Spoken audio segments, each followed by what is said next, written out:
Ben ritrovati a Edicola Friuli. Oggi andremo a San Paolo, a Udine, a conoscere un nuovo edicolante, ma prima di partire sfogliamo insieme il settimanale in edicola quest'oggi.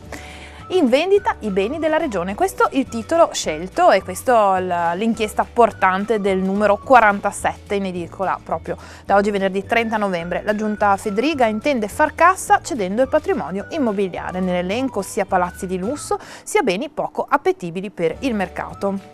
Focus anche sulla raccolta porta a porta. La polemica è porta a porta. I 3 capoluoghi puntano a cambiare la raccolta differenziata dei rifiuti, ma sono diversi gli ostacoli e vedremo quali. Il mattone torna bene di rifugio, siamo nel Friuli occidentale dove il barometro immobiliare segna bel tempo con dati positivi. E poi Fincantieri che pensa alle famiglie. Per i lavoratori dello stabilimento di Monfalcone infatti sono in arrivo nuove forme di welfare, dalla scuola agli sport. Allora addentriamoci e partiamo proprio dall'inchiesta sul patrimonio regionale in vendita.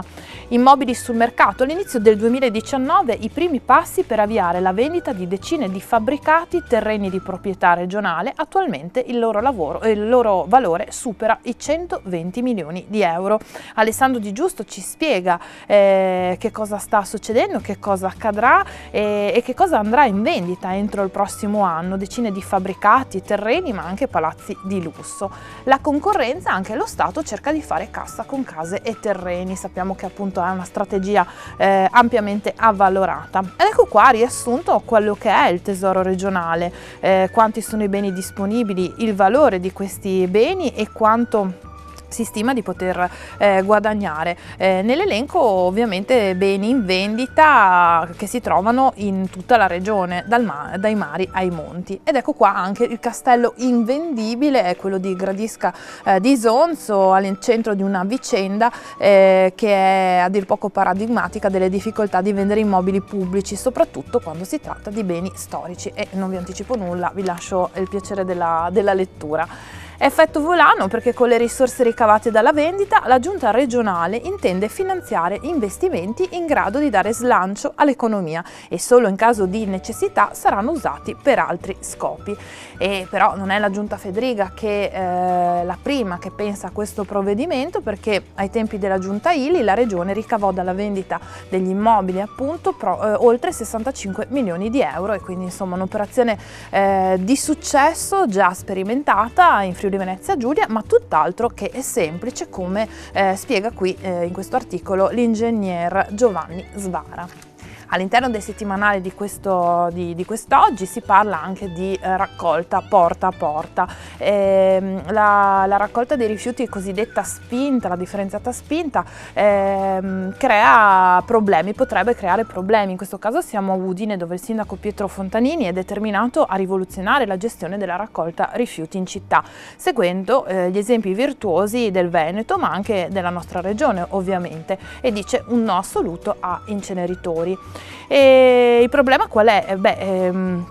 Ovviamente nelle grandi città è più difficile portare avanti il porta a porta, ecco perché appunto si studiano diverse soluzioni. E qui abbiamo anche dei numeri che parlano della percentuale di quanto viene riciclato. A Udine il 67,4%, mentre la percentuale di rifiuti riciclati nella provincia di Treviso sale all'80%, ma in Friuli comunque ci sono dei paesi virtuosi e al 90% infatti è la raccolta di rifiuti riciclati nel solo comune di Buia, e quindi insomma diciamo che abbiamo degli esempi virtuosi anche qui in casa. Proseguiamo nella lettura del nostro settimanale. All'interno di questo numero trovate anche il Family Salute, l'inserto gratuito. Partiamo dalla prima terapia d'urto per battere la sclerosi multipla. Il metodo trattamenti fisioterapici a base di onde acustiche ad alta energia sembrano molto efficaci in caso di malattie neurogenerative. E poi all'interno ovviamente sempre del numero 47 anche il nostro speciale Natale, un modo per entrare insomma nel clima natalizio, visto che siamo anche l'ultimo giorno di novembre, e vivere insomma a pieno tutto il calendario di tanti avvenimenti e tanti eventi che sono in programma proprio nella nostra regione. E partiamo proprio dai presepi che guardano avanti, sono il simbolo della pace e della fratellanza, e partendo da Villa Manin e toccando ogni angolo della regione, la rassegna presepiale organizzata da Umpli FVG è sempre più social.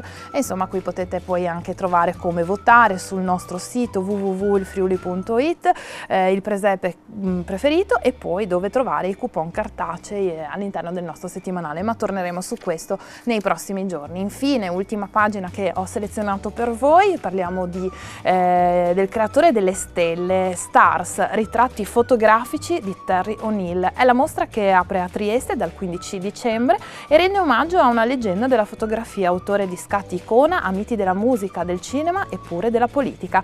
Vedete ovviamente qui alcuni scatti, con Faye Dunaway, per alcuni anni anche moglie del fotografo britannico, Bono degli U2 sul finire degli anni 80, e poi David Bowie a metà 70, tutte epoche d'oro e tutte foto da non perdere, che saranno appunto in mostra a Trieste. Adesso siamo pronti, abbiamo letto il giornale, quindi andiamo insieme a conoscere un nuovo edicolante. Ci spostiamo a Udine, nel quartiere di San Paolo. Tiziano, forza, andiamo!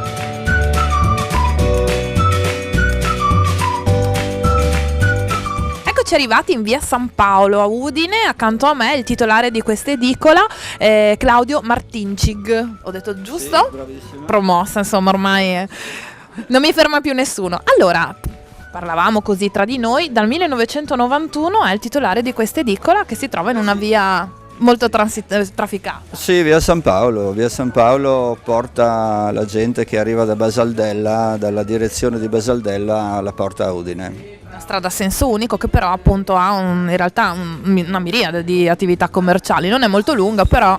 Sì, perché c'è un discount di fronte a me, c'è un bar e siamo anche vicino alla chiesa.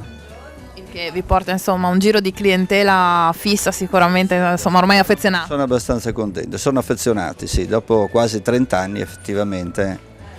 Insomma è un rapporto anche d'amicizia, no? Quello che poi si instaura. Sì, è bello perché comunque chiami le persone per nome ed è una roba che fa bene a me e fa bene anche alle persone, giustamente. Sicuramente. Allora, questa è un'edicola anche tabacchino, quindi insomma voi avete tutta una serie anche di offerte. Sono anche multiservizi chiaramente, perché il nostro futuro è lì, è nei servizi che cambiano, alcuni se ne vanno, non servono più, e alcuni sono nuovi e arrivano, e bisogna adeguarsi. In più sono anche molto utili perché vedo anche appunto nelle edicole, ormai sono quasi 2 anni che giriamo le edicole, e questo tipo di servizi aggiunti danno una grossa mano, in particolare magari agli anziani o nei paesi dove magari ci si risparmia volentieri una fila in qualche ufficio, no? Per svolgere magari un pagamento. Per esempio i bollettini sono una cosa utilissima, insomma, da quando io faccio questo servizio. I bollettini non vado più a pagarli in posta, chiaramente, non sto a fare la fila in posta, me li pago direttamente qua, che è molto più veloce. Senti, senta, i suoi clienti sono ormai insomma molti abituali, eccetera. Quali sono le cose più curiose che le chiedono? Non so, sono appassionati di fotografie, vogliono delle riviste un po' particolari o di fumetti, se vedo. Riviste, sì, diventa.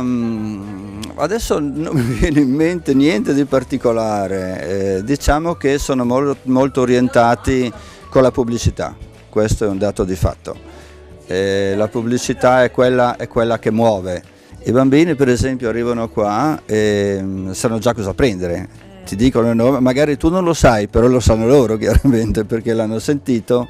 Parliamo di raccolta differenziata a Udine, si va verso la raccolta spinta, che cosa ne pensa a favore? Su modello diciamo di virtuoso, comunque vincente, di quanto già successo nei paesi, molti paesi. Devo dire la verità, io vengo da un paese, vengo da Terenzano, abito a Terenzano ormai dal 2000, e noi siamo cambiati con questa raccolta differenziata, siamo cambiati tantissimo, nel senso che la facciamo seriamente, e c'è un pochino di disagio, è vero, c'è un pochino di disagio perché ti devi tenere i sacchi, specialmente per l'umido che viene raccolto 2 volte sola alla settimana, è un po' poco, specialmente d'estate.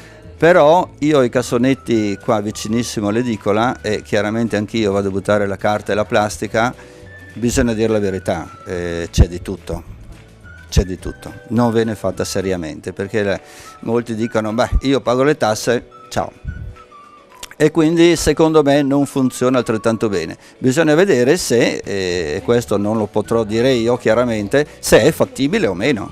È fondamentale, ma bisogna che cominciamo a dare ai ragazzi l'insegnamento, non agli anziani. Gli anziani difficilmente recepiscono, mentre invece i ragazzi devono insegnarli a raccolta. A casa mia ho sempre fatto la raccolta differenziata. Io che non ero abituato, ho dovuto abituarmi. Hai imparato. Sì, sono stati importanti per me gli insegnamenti che ho avuto alle elementari e alle medie e che mi hanno dato una sensibilità su questo tema.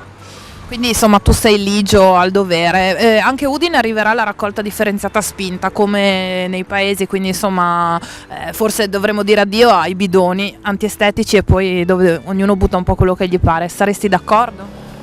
Sarei d'accordo se è un sistema programmato bene. Per me, per uno che ci tiene alla raccolta differenziata, penso non ci siano problemi. E questa, se ognuno fa il proprio dovere e butta via la carta, oppure nella propria area, perché a volte vedo gente che arriva dal di fuori a scaricare, questo non va bene, ovvio, no? Comunque per me sì, non c'è problema, più buttare qua, più portarla fuori è uguale. Viabilità, qui è insomma difficile attraversare la strada, eh? Sì, c'è davanti al bar, sono le strisce, sono d'accordo, però quando noi andiamo a fare la spesa, se non ci sono tratteggiate bene le linee che siano bianche, quando apri la portiera guardi sì dietro, ma sono gli altri che non sono educati, che ti vengono, sono le moto che ti vengono quasi addosso, comunque non è tratteggiato, non è giusto così. Edicola Friuli finisce qui anche per oggi, è tutto e l'appuntamento naturalmente è per venerdì prossimo. Grazie Claudio per l'accoglienza e la bella chiacchierata. Grazie a voi, siete stati gentilissimi e stasera mi guardo.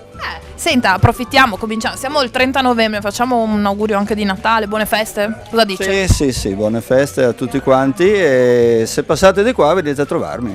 Ecco, un consiglio giusto. A venerdì, ciao!